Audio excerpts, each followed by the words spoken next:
আচ্ছা, আজকে শুরু করছি আজকের ক্লাস। বহুরূপী সুবোধ ঘোষের লেখা বহুরূপী গল্পের দ্বিতীয় পর্ব। চলে যাচ্ছি মূল পাঠ্যাংশে। দেখো, আমি তোমাদের আগের দিনে এতটা পড়িয়েছিলাম, বাইজির হাতের ফুলসাজির ওপর ফেলে দেয়। এতটা পড়িয়েছিলাম যে হরিদা বাইজি সেজেছিল, রূপসী বাইজি। মোট 8 টাকা 10 আনা রোজগার করেছিল। আর দোকানদার হেসে বাইজির ফুলসাজিতে হাতের একটা সিকি তুলে নিয়ে বাইজির হাতের ওই ফুলসাজিতে ফেলে দিয়েছিল। ওই এতটা পড়িয়েছিলাম। আজকে পড়াবো এইখান থেকে। কোনো দিন বাউল, কোনো দিন কাপালিক, কখনো বোঁচকা কাঁধে বুড়ো কাবুলিওয়ালা, কখনো হ্যাট কোট প্যান্টালুন পরা ফিরিঙ্গি কেরামিন সাহেব। এইগুলো হলো হরিদার বহুরূপী সাজের বর্ণনা। কোনো দিন তিনি বাউল সাজেন, কোনো দিন কাপালিক সাজেন, কখনো বোঁচকা কাঁধে নিয়ে গিয়ে কাবুলিওয়ালা সাজেন, কখনো বা হ্যাট কোট প্যান্টালুন পরে তিনি ফিরিঙ্গি কেরামিন সাহেব সাজেন। একবার পুলিশ সেজে দয়ালবাবুর লিচু বাগানের ভেতরে দাঁড়িয়েছিলেন হরিদা। এখান থেকে প্রশ্ন আসে যে হরিদা দয়ালবাবুর লিচু বাগানে গিয়ে দাঁড়িয়েছিলেন কি সেজে? পুলিশ সেজে। আবার ঘুরিয়েও আসতে পারে যে পুলিশ সেজে কোথায় দাঁড়িয়েছিলেন হরিদা? দয়ালবাবুর লিচু বাগানে। ঠিক আছে, স্কুলের 4টে ছেলেকে ধরেছিলেন। এই প্রশ্নটা MCQতে আসে যে স্কুলের কটি ছেলেকে হরিদা ধরেছিলেন পুলিশ সেজে? উত্তর হবে 4টে ছেলেকে। ভয়ে কেঁদে ফেলেছিল ছেলেগুলো, আর স্কুলের মাস্টার এসে সেই নকল পুলিশের কাছে ক্ষমা চেয়েছিলেন।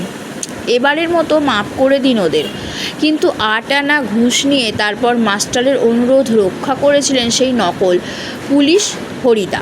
তাহলে হরিদা কত ঘুষ নিয়েছিল মাস্টারমশাইয়ের কাছ থেকে? 8 আনা ঘুষ নিয়েছিল। পরদিন অবশ্য স্কুলের মাস্টারমশাই জানতে বাকি থাকেনি তাকে তিনি 8 আনা ঘুষ দিয়েছেন। কিন্তু মাস্টারমশাই তো একটুও রাগ করেননি, বরং একটু তারিফই করেছিলেন। এখান থেকে প্রশ্ন আসেন যে বরং একটু তারিফই করেছিলেন, কার কথা বলা হয়েছে, কোন পাঠ্যাংশের অন্তর্গত বুঝিয়ে বলো। তখন তো বলতেই হবে বহুরূপী থেকে নেওয়া হয়েছে এই অংশটি। এখানে মাস্টারমশাই বলেছেন যে মাস্টারমশাই যেহেতু বহুরূপী সাজে হরিদাকে চিনতে পারেননি, সেই জন্য তিনি একটু রাগ করেননি, তারিফই করেছিলেন, মানে প্রশংসা করেছিলেন। বা সত্যি খুব চমৎকার পুলিশ সেজেছিল হরিদা। আজ এখন কিন্তু আমরা ঠিক বুঝতে পারছি না যে হরিদা এত গম্ভীর হয়ে কী ভাবছেন। এইটা কিন্তু হরিদার যে সঙ্গী সাথী তারা বলছে, তার সাথে গল্পকথকও রয়েছেন। সন্ন্যাসীর গল্পটা শুনে কি হরিদা মাথার মধ্যে নতুন কোনো মতলব ছটফট করে উঠেছে? বলছে সন্ন্যাসীর গল্পটা শুনে কি হরিদার মাথায় নতুন কোনো ছটফট, মানে যেহেতু সন্ন্যাসী এসেছে জগদীশবাবুর বাড়িতে, তাহলে কি অন্য কোনো মতলব বা ফোন দিয়ে আসছে যে ওই রকমই সাজবে বা কিছু? ঠিকই, আমাদের সন্দেহ মিথ্যে নয়। হরিদা বললেন, আজ তোমাদের একটা জবর খেলা দেখাবো। এখান থেকে প্রশ্ন আসে যে তোমাদের একটা জবর খেলা দেখাবো, কোন পাঠ্যাংশের অংশ, কি খেলার কথা বলা হয়েছে, বা জবর খেলাটি কী রকম? আমাদের দেখিয়ে লাভ কি হরিদা? আমাদের কাছ থেকে একটা সিগারেটের চেয়ে বেশি কিছু তো পাবেন না। তার মানে সঙ্গী সাথীরা বলছে যে হরিদা আমাদেরকে জবর খেলা দেখিয়ে কি হবে? আমরা তো আর তোমাকে টাকা পয়সা কিছু দেবো না, একটা সিগারেটই দেবো তোমাকে। হরিদা বলছে, না ঠিক তোমাদের দেখাবো না, আমি বলছি তোমরা সেখানে থেকো, মানে যখন ও খেলাটা দেখাবে তখন যেন ওরা থাকে, তাহলে দেখতে পাবে। কোথায়? হরিদা, আজ সন্ধ্যায় জগদীশবাবুর বাড়িতে। তখন সন্ধ্যায় জগদীশবাবুর বাড়িতে হরিদা সন্ন্যাসী সেজে যাবে, বিরাগী সেজে যাবে। দেখো, হঠাৎ জগদীশবাবুর বাড়িতে খেলা দেখাবার জন্য আপনার এক উৎসাহ জেগে উঠল। কেন? বলছে আপনারা তো উৎসাহ জেগে উঠছে কেন হঠাৎ করে জগদীশবাবুর বাড়িতে খেলা দেখাবার জন্য? হরিদা হাসেন, মোটা মতন কিছু আদায় করে নেব। বলছে আমি কিছু মোটা মতো আদায় করে নেবো, তো সেই কারণে। বুঝতেই তো পারছো, পুরো দিনটা রূপ ধরে ঘুরে বেরিয়েও 2-3 টাকার বেশি হয় না। এই প্রশ্ন আসতে পারে যে বহুরূপী সেজে সারাদিনে হরিদার কত রোজগার হয়? উত্তর হবে 2-3 টাকা। একবার বাইজি সেজে অবশ্যই কিছু বেশি রোজগার মানে পাওয়া গিয়েছিল, কিন্তু ওতেই বা কী হবে। এই যে এই কথাগুলো সব কিন্তু হরিদা বলছে যে বাইজি সেজে কিছু পাওয়া গিয়েছিল বেশি, কিন্তু তাতে তো আর সংসার চলে না, নিজের পেটটুকু চালানো যায় না। ঠিকই বলেছেন হরিদা। সপ্তাহে বড়জোর একটা দিন বহুরূপী সেজে পথে বের হন হরিদা। বলছে সপ্তাহে কদিন হরিদা বহুরূপী সেজে বের হন? একদিন। এটাও প্রশ্ন আসবে, কিন্তু তাতে 7 দিনের পেট চলাবার মতো রোজগার হয় না। একদিন সেজে বেরোলে যেটুকু রোজগার হয় ওই 2-3 টাকা, তাতে কিন্তু 7 দিন ধরে পেট চালানো যায় না। হরিদা বললেন, না, এবার আর কাঙালের মতো হাত পেতে বকশিস নেওয়া নয়, এবার মারিত হাতি লুঠিত ভাণ্ডার। বলছে আমি আর বকশিস নেব না। এখান থেকে প্রশ্ন আসে, এবার মারিত হাতি লুঠিত ভাণ্ডার কে বলেছে, কোন পাঠ্যাংশের অন্তর্গত অংশটি কে বলেছে, ঠিক আছে, আর কেন বলেছে? তখন এই প্রশ্নটা বলতে হবে উত্তর, যে বহুরূপী গল্পে হরিদা এই উদ্ধৃতাংশটির বক্তা। কেন বলেছে, যদি সম্পূর্ণ নোটসগুলো পেতে চাও তাহলে তোমাদের আমার সাথে কিন্তু যোগাযোগ করতে হবে, পেড ব্যাচে ভর্তি হতে হবে, আর PDF নোটসগুলো আমি তোমাদের অনলাইনেও দিয়ে থাকবো, পেডে তোমাদের নোটগুলো দিয়ে দেব। এবার মারিত হাতে লুঠিত ভাণ্ডার একেবারেই যা ঝেলে নেব তাতে আমার সারা বছর চলে যাবে। তা বলছে যে আমি যে একেবারেই যে নগদ টাকাটা নেব তাতে আমার সারা বছর চলে যাবে। দেখো, কিন্তু সে কি করে সম্ভব? বলছে সেটা কি করে সম্ভব? জগদীশবাবু ধনী মানুষ বটেন, কিন্তু বেশ কৃপণ মানুষ। হরিদাকে একটা যোগী সন্ন্যাসী কিংবা বৈরাগী সাজতে দেখে কত আর খুশি হবেন জগদীশবাবু? এগুলো সঙ্গী সাথীগুলো বলছেন। আর খুশি হলেই বা কত আনা বকশিস দেবেন? 5 আনার বেশি তো নয়। যদি জগদীশবাবু খুশিও হন তাহলে কত আর দেবেন? 5 আনার বেশি দেবেন না, 5 আনা দেবেন। হরিদা বললেন, তোমরা যদি দেখতে চাও তবে আজ ঠিক সন্ধ্যাতে জগদীশবাবুর বাড়িতে থেকো। যদি তোমরা আমার ভেলকি দেখতে চাও তাহলে জগদীশবাবুর বাড়িতে আজকে সন্ধ্যার সময় থেকো। আমরা বললাম, থাকবো, আমাদের স্পোর্টের চাঁদা নেবার জন্য আজ ঠিক সন্ধ্যাতে জগদীশবাবুর কাছে যাব। ওরা খেলার চাঁদা নেওয়ার জন্য জগদীশবাবুর কাছে যাবে, সেই সময় কিন্তু হরিদাও ঢুকবে। এটা দেখো 3টে পরিচ্ছেদ আছে, বহুরূপী গল্পের 3টে পরিচ্ছেদ আছে। 2 নম্বর পরিচ্ছেদে আমি ঢুকছি।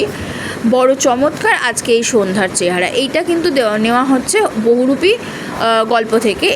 এই লাইনটা তুলে খুব প্রশ্ন আসে তোমাদের, যে বড় চমৎকার আজকে এই সন্ধ্যার চেহারা, এটা কোথা থেকে নেওয়া হয়েছে এবং কেন এই সন্ধ্যার চেহারাটা সুন্দর?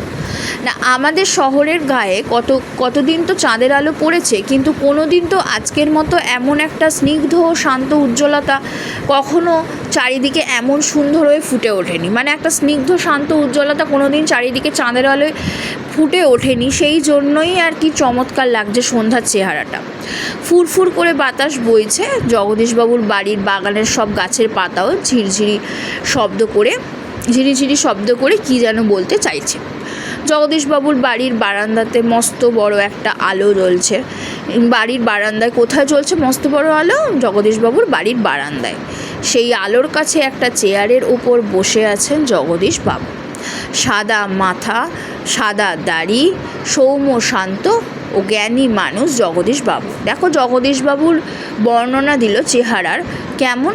সাদা মাথা মানে বুড়ো হয়ে গেছেন যেহেতু, বৃদ্ধ, তাই পাকা চুল, সাদা মাথা, সাদা দাড়ি, সৌম্য শান্ত ও জ্ঞানী মানুষ। আমরা আমাদের স্পোর্টের চাঁদার খাতাটিকে জগদীশবাবুর হাতে তুলে দিয়ে দাঁড়িয়ে আছি। চমকে উঠলেন জগদীশবাবু। বারান্দার সিঁড়ির দিকে তাকিয়ে জগদীশবাবুর 2 বিস্মিত চোখ অপলক হয়ে গেল। আমরাও চমকে উঠেছি বইকি, আশ্চর্য হয়েছি, একটু ভয়ও পেয়েছি, কারণ সত্যিই যে বিশ্বাস করতে পারছি না সিঁড়ির কাছে এসে যে দাঁড়িয়েছে সে কি সত্যিই হরিদা। বলছে সিঁড়ির কাছে যে এসে দাঁড়িয়েছে, সঙ্গী সাথীগুলো বিশ্বাস করতে পারছে না সে কি হরিদা। ওরা জানতো হরিদা আসবে, কিন্তু কিসে যে আসবে সেটা জানতো না। ও চেহারা কি সত্যি কোনো বহুরূপীর হতে পারে?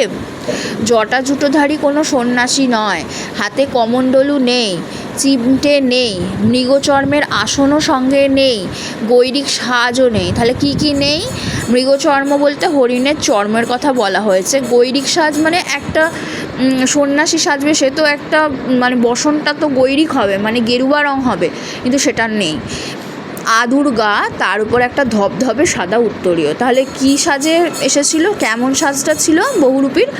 আদুর গা মানে খোলা গা ছিল, তার উপর একটা ধবধবে সাদা উত্তরীয় ছিল, পরনে ছোট বহরের একটা সাদা থান ছিল ছোট বহরের, মাথায় ফুরফুর করে উঠছে শুকনো সাদা চুল, ধুলো মাখা পা, হাতে একটা ঝোলা, সেই ঝোলার ভিতরে শুধু একটা বই, গীতা। তাহলে যদি বলা হয় বহুরূপী হরিদার ঝোলার ভেতর কোন বই ছিল, উত্তর কিন্তু হবে গীতা। গীতা বের করে কি যেন দেখলেন এই আগন্তুক কাকে বলা হচ্ছে? হরিদাকে বলা হচ্ছে, বহুরূপী সাজে হরিদাকে বলা হচ্ছে। তারপর নিজের মনেই হাসলেন। আগন্তুক এই মানুষটি যেন এই জগতের সীমার ওপার থেকে হেঁটে হেঁটে চলে এসেছেন। শীর্ণ শরীরটাকে প্রায় অশরীরী একটা চেহারা বলে মনে হয়। কি অদ্ভুত উদাত্ত শান্ত ও উজ্জ্বল একটা দৃষ্টি এই আগন্তুকের চোখ থেকে ঝরে পড়ছে। হ্যাঁ, তাহলে কেমন আগন্তুকের চোখগুলো? শান্ত ও উজ্জ্বল একটা দৃষ্টি। উঠে দাঁড়ালেন জগদীশবাবু, বলছেন আসুন আসুন। আগন্তুক হাসেন, আপনি কি ভগবানের চেয়েও বড়? এখানেও প্রশ্ন আসে, আপনি কি ভগবানের চেয়েও বড়? আগন্তুক জগদীশবাবুকে বললেন। জগদীশবাবু কিছু ভেবে বলেন, কেন আপনি কথা বলছেন মহারাজ? বলছে, আপনি কেন কথা বলছেন? আমি মহারাজ নই, আমি এই সৃষ্টির মধ্যে এক কণা ধুলি। এটা কে বলেছে? বহুরূপী সাজা হরিদা। কিন্তু আপনি বোধহয় 11 লক্ষ টাকার সম্পত্তির অহংকারে নিজেকে ভগবানের চেয়েও বড় বলে মনে করেন। এইখানে জগদীশবাবুর যে অহংকার, সেই অহংকারের একটুখানি চূর্ণ করতেই কিন্তু একটু পরীক্ষা নেওয়ার জন্য কিন্তু হরিদা যেহেতু বিরাগী সাজে এসেছেন, সন্ন্যাসীর সাজে, তো সেই কারণে উনি বলছেন যে আপনি বোধহয় 11 লক্ষ টাকার মালিক, সেই কারণেই বোধহয় আপনি একটু অহংকার করেন, ভগবানের চেয়েও বড় বলে নিজেকে মনে করেন। তাহলে জগদীশবাবু, প্রশ্ন আসতে পারে জগদীশবাবু কত টাকার মালিক? তখন বলতে হবে 11 লক্ষ টাকার মালিক। তাই ওখানেই দাঁড়িয়ে আছে, নেমে আসতে পারছেন না। যেহেতু সিঁড়ির ওপরে দাঁড়িয়েছিল, সেই কারণে এই কথাটা বলেছেন জগদীশবাবুকে। সেই মুহূর্তে সিঁড়ি ধরে নেমে যান জগদীশবাবু। আমার অপরাধ হয়েছে, আপনি রাগ করবেন না। চলে আসি পরের অংশটুকুতে। আগন্তুক আবার হাসেন, আমি বিরাগী, রাগ নামে কোনো রিপু আমার নেই, ছিল একদিন, সেটা পূর্বজন্মের কথা। এই যে বিরাগীজি বলছেন যে আমি হলাম বিরাগী, কোনো রিপু রাগ বলে, এটা রাগ তো একটা রিপুর মধ্যে পড়ে, ক্রোধ, সেটা আমার নেই, কিন্তু যেটা ছিল সেটা পূর্বজন্মের কথা, ছিল হয়তো একদিন, সেটা পূর্বজন্মের কথা। তখন জগদীশবাবু বলছে, বলুন এখন আপনাকে কিভাবে সেবা করব। বিরাগী বললেন, ঠান্ডা জল চাই, আর কিছু চাই না। তাহলে বিরাগীজি জগদীশবাবুর কাছে কি চেয়েছিল?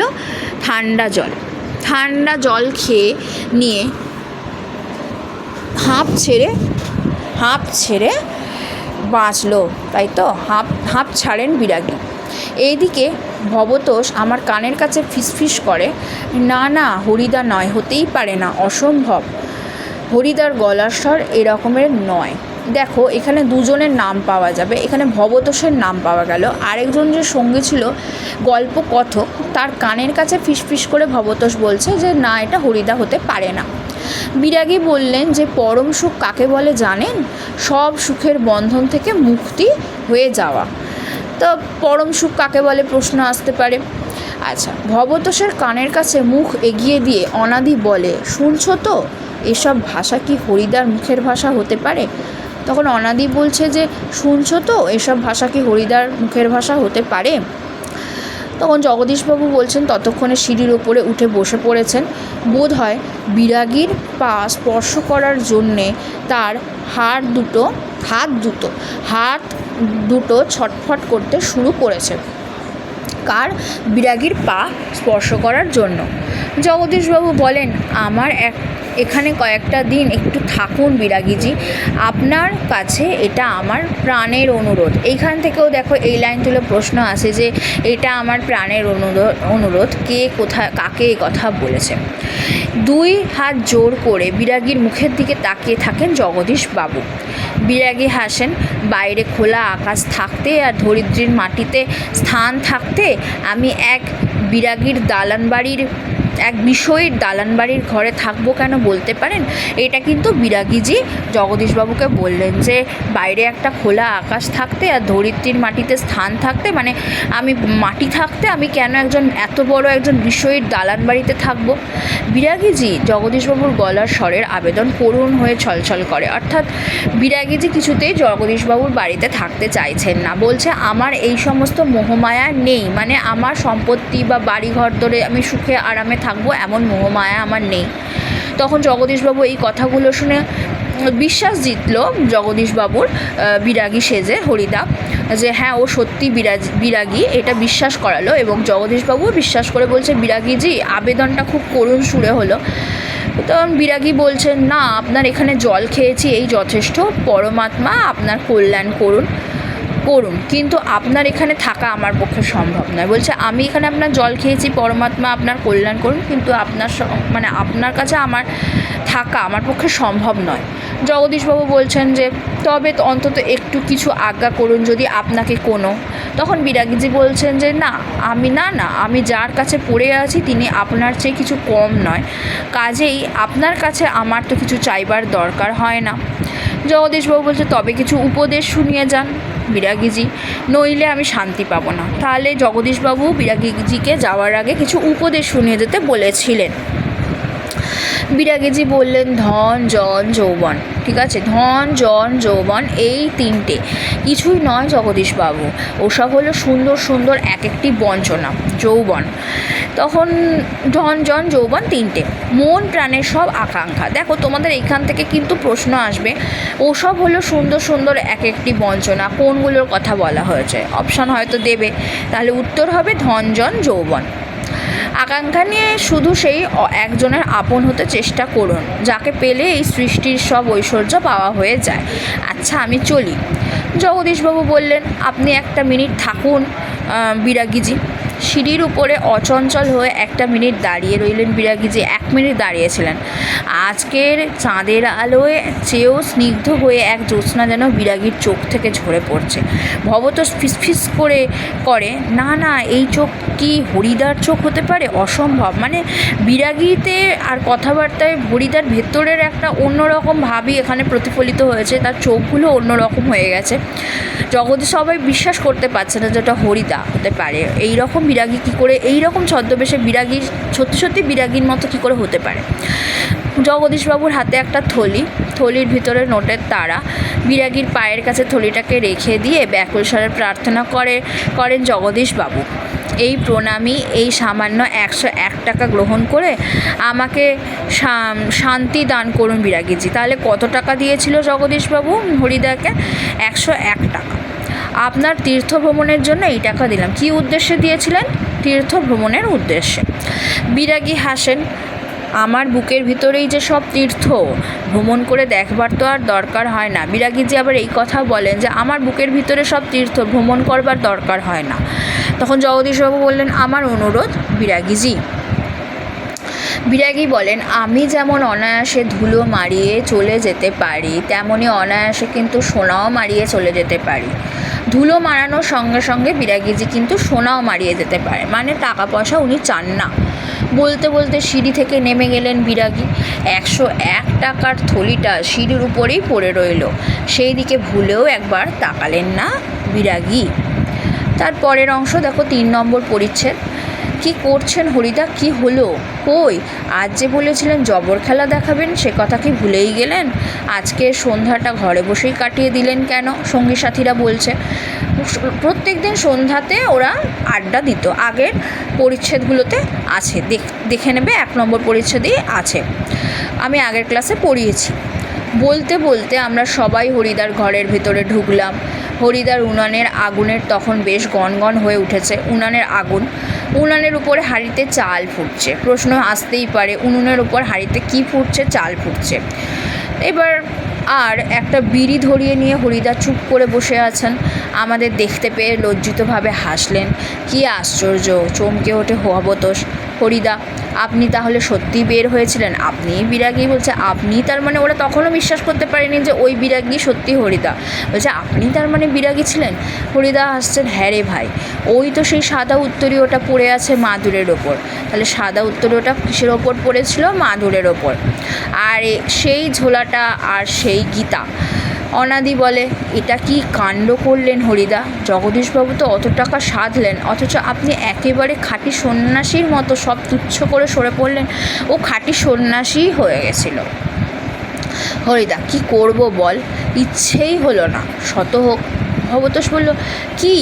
হরিদা বলল, শত হোক, একজন বিরাগী সন্ন্যাসী হয়ে টাকা ফাঁকা কি স্পর্শ করি বল, তাতে যে আমার ঢং নষ্ট হয়ে যায়। এই কথাগুলোর মূল্য কিন্তু অনেক, এখানে অন্তর্নিহিত তাৎপর্যও কিন্তু অনেকটা, যে বিরাগী সন্ন্যাসী হয়ে টাকা ফাঁকা কী করে স্পর্শ করতে আমি পারি, আমার তো তাহলে বিরাগী সাজার ঢংটাই নষ্ট হয়ে যায়, আসল বিরাগী সত্তাটাই তো নষ্ট হয়ে যায়। কি অদ্ভুত কথা বললেন হরিদা, ওটাই তো ওর পেশা। পেশাকে মানুষ কতটা ভালোবাসে এইটাই এখানে দেখানো হচ্ছে। আর একটা দিক, হরিদার এই কথার সঙ্গে তর্ক চলে না। আর বুঝতে অসুবিধা নেই যে হরিদার জীবনের ভাতের হাঁড়ি মাঝে মাঝে শুধু জল ফুটিয়েই সারা হবে। অদৃষ্ট কখনো হরিদার এই ভুল ক্ষমা করবে না। যদি ও টাকা নিত তাহলে কিন্তু অদৃষ্ট হরিদার এই ভুলটাকে ক্ষমা করতো না। অনাদি বলে, কিন্তু এখানে তাহলে কজনের নাম পাওয়া গেল? অনাদি আর ভবতোষ। অনাদি বলছে, কিন্তু আপনি কি জগদীশবাবুর কাছে গিয়ে আর কখনো, বলছে আপনি কি আর যেতে পারবেন? চেঁচিয়ে হেসে ওঠেন হরিদা, যাবই তো, না গিয়ে উপায় কি? গিয়ে অন্তত বকশিসটা তো দাবি করতে হবে। বকশিসটা মানে বলছে গিয়ে তো বকশিসটা তো নিতে হবে। বকশিস? চেঁচিয়ে ওঠে ভবতোষ। সেটা তো বড় জোর 8 আনা কিংবা 10 আনা। বলছে ওটাই তো ও রুজি রোজগার, ও অত টাকা নেবে কেন? বুঝতে পারছো? তাহলে উনি কোথায় মানে কোথায় উনি গল্পকথক কোথায় পাঠকের দৃষ্টি আকর্ষণ করছেন? মানে উনি বলতে চাইছেন যে উনি যতটুকু প্রাপ্য উনি সেটাই নেবেন, বিরাগী সেজে উনি বেশি টাকা নেবেন না, তাতে ওনার ঢং নষ্ট হয়ে যাবে। কারণ বিরাগী সত্তাটাই হচ্ছে ওনার আসল, সেজেছেন এটাই বড় কথা। সেটাই ওনার যে রোজগারটা ছিল সেই রোজগারটাই উনি নেবেন, তার বেশি উনি নেবেন না। মানে এখানে মানুষের ভেতরের মানসিকতা যে বিকৃত সমাজ নয়, বা মানুষের মানসিকতাটা যে ভালো সেই দিকটাও দেখানো হচ্ছে। সেটা তো একটা দিক দেখাচ্ছে, জগদীশবাবুদের দেখানো হচ্ছে, তারপর অন্যান্য দিকগুলো তুলে ধরা হচ্ছে, কিন্তু হরিদার মধ্যে দিয়ে দেখানো হচ্ছে সততাটাই এখানে উঠে এসেছে। সেটা তো বড় জোর 8 আনা কিংবা 10 আনা। হরিদা বিড়ি মুখে দিয়ে লজ্জিতভাবে হাসেন। কি আর করা যাবে বলো, খাঁটি মানুষ তো নয়, এই বহুরূপীর জীবনের বেশি কী আশা করতে পারে? আচ্ছা, আমি তো আর খাঁটি মানুষ নই, তাই এর বেশি আর কি আশা করতে পারি বহুরূপীর জীবনে? ব্যাস, এই গেল বহুরূপীর পুরো 2টি পর্বে আমি তোমাদের পুরো বহুরূপী গল্পটা আলোচনা করলাম। এর পরের যে ক্লাস তাতে থাকবে বহুরূপীর প্রশ্নোত্তর পর্ব। ঠিক আছে, আজকের আলোচনা এই পর্যন্তই। Thank you students, thank you so much.